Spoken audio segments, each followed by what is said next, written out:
সুপ্রিয় শিক্ষার্থীবৃন্দ, আশা করি সবাই ভালো আছো। আজকে আমরা অষ্টম শ্রেণীর দ্বিতীয় অধ্যায় বিজ্ঞান বইয়ের জীবের বৃদ্ধি ও বংশবৃদ্ধি এই অধ্যায় সম্পর্কে আলোচনা করব। চলো আমরা শুরু করি।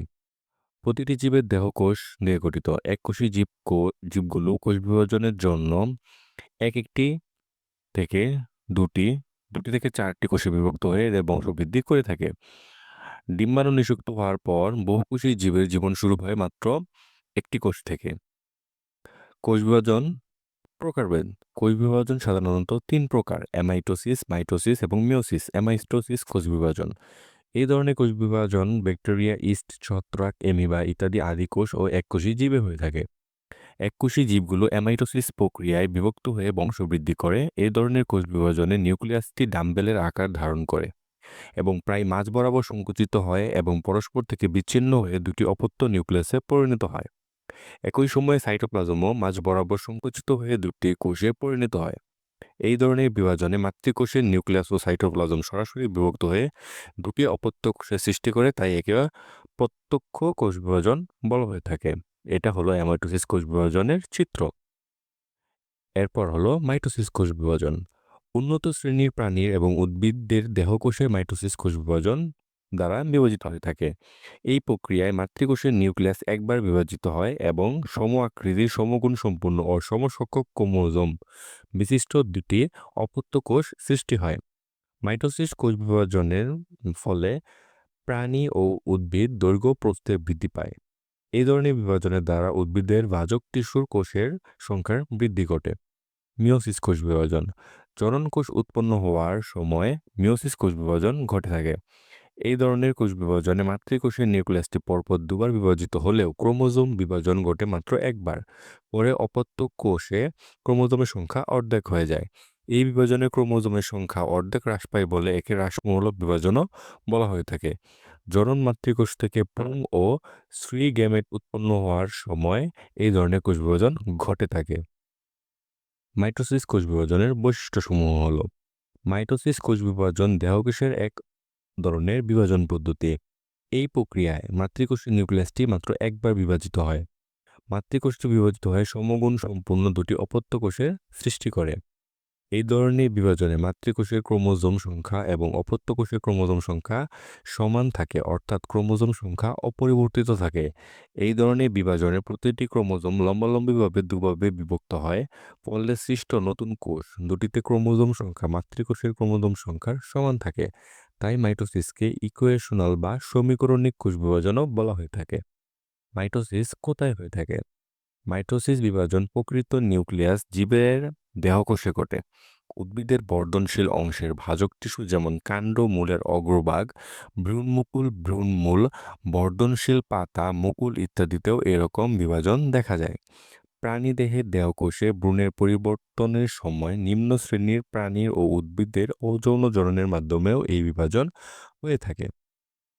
মাইটোসিস কোষ বিভাজন পদ্ধতি। মাইটোসিস বিভাজনকে দুটি পর্যায়ে সম্পূর্ণ করা হয়ে থাকে। প্রথমটা হলো নিউক্লিয়াসের বিভাজন এবং দ্বিতীয়টা হলো সাইটোপ্লাজম বিভাজন। নিউক্লিয়াসের বিভাজনকে বলা হয় ক্যারিওকাইনেসিস এবং সাইটোপ্লাজম বিভাজনকে বলা হয় সাইটোকাইনেসিস। তোমরা এখানে দেখো সাইটোপ্লাজম যেহেতু দন্তাস্ব দিয়ে শুরু, তাই এটা হবে সাইটোকাইনেসিস। ক্যারিওকাইনেসিস আর সাইটোকাইনেসিসের মাঝে একটা প্রস্তুতিমূলক কাজ থাকে। এই প্রস্তুতিমূলক কাজটাকে বলা হয় ইন্টারফেস দশা। তো চলো আমরা দেখি ক্যারিওকাইনেসিস। ক্যারিওকাইনেসিসকে আবার 5টা পর্যায়ে বিভক্ত করা হয়েছে। বিভক্ত পর্যায়গুলো হলো প্রোফেজ, প্রোমেটাফেজ, মেটাফেজ, অ্যানাফেজ এবং টেলোফেজ। তো চলো এখন আমরা এই 5টা ধাপ সম্পর্কে জানি। প্রোফেজ, এটি মাইটোসিস কোষ বিভাজনের সবচেয়ে দীর্ঘস্থায়ী ধাপ। এটি এ সময় কোষের নিউক্লিয়াস আকারে বড় হয়ে থাকে। নিউক্লিয়ার জালিকা ভেঙে গিয়ে কতগুলো নির্দিষ্ট সংখ্যক আঁকাবাঁকা সুতার মতো অংশের সৃষ্টি হয়, যেগুলোকে ক্রোমোজোম বলে। প্রতিটি ক্রোমোজোম লম্বালম্বিভাবে বিভক্ত হয়ে দুটি ক্রোমাটিড গঠন করে। এগুলো সেন্ট্রোমিয়ার নামক এক ধরনের বিন্দুতে যুক্ত থাকে। প্রোমেটাফেজ ও অ্যানাফেজ, টেলোফেজ। প্রোমেটাফেজ এটি স্বল্পস্থায়ী। নিউক্লিয়ার পর্দা নিউক্লিওলাস প্রায় বিলুপ্ত হয়ে যায়। কোষের উত্তর মেরু থেকে দক্ষিণ মেরু পর্যন্ত বিস্তৃত কতগুলো তন্তুর আবির্ভাব ঘটে। এগুলো মাকুর আকৃতি ধারণ করে বলে একে স্পিন্ডল যন্ত্র বলে। স্পিন্ডল যন্ত্রের মধ্যভাগের বিষুবীয় অঞ্চল বলে প্রাণীকোষে সেন্ট্রিওল দুটি চারদিকে বিস্তারিত রশ্মির মতো এস্টার রে বা এস্টার রশ্মি আবির্ভাব ঘটে এবং কোষের দুই বিপরীত মেরুতে পৌঁছালে স্পিন্ডল তন্ত্র গঠন করে। তন্তুগুলো পরস্পর যুক্ত হয়ে স্পিন্ডল যন্ত্র গঠন করে। স্পিন্ডল যন্ত্রের প্রত্যেকটা তন্তুকে স্পিন্ডল তন্তু বলে। এদের থেকে যে তন্তুগুলো ক্রোমোজোমের সেন্ট্রোমিয়ারে যুক্ত হয় তাদেরকে ট্র্যাকশন ফাইবার বা আকর্ষণ তন্তু বলে।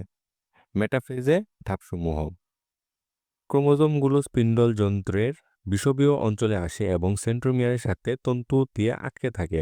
এই ধাপে ক্রোমোজোমগুলো সবচেয়ে খাটো, মোটা এবং স্পষ্ট দেখায়। অ্যানাফেজের ধাপসমূহ: প্রতিটি ক্রোমোজোমের সেন্ট্রোমিয়ার দুভাগে বিভক্ত হয়।